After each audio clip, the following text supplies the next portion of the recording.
Знакомьтесь, друзья, это генерал Стэнли Мод. Он возглавлял британские оккупационные войска на территории Ирака. И вот однажды генерал встретил местного пастуха. И через своего переводчика он сказал пастуху, что готов заплатить 1 фунт, если тот согласится убить свою пастушью собаку.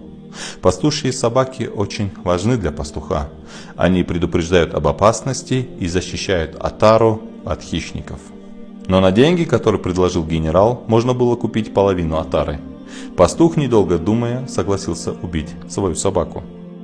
После убийства собаки генерал сказал пастуху: «Я дам тебе еще 1 фунт, если ты сдерешь шкуру со своей собаки». Пастух согласился.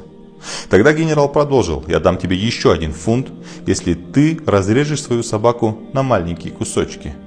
Пастух согласился и на это.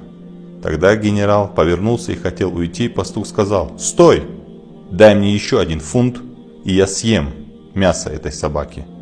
Генерал повернулся к пастуху и сказал: «Ты за деньги убил своего верного друга, который столько лет служил тебе верой и правдой. Ты содрал с него шкуру, ты разрезал его на маленькие кусочки, и ты был готов съесть мясо своего друга». После генерал повернулся к солдатам и сказал: «Пока в этой стране есть такие люди, которые за фунты готовы делать все, что им скажут, мы их победим. А сколько же людей сегодня продались за деньги?»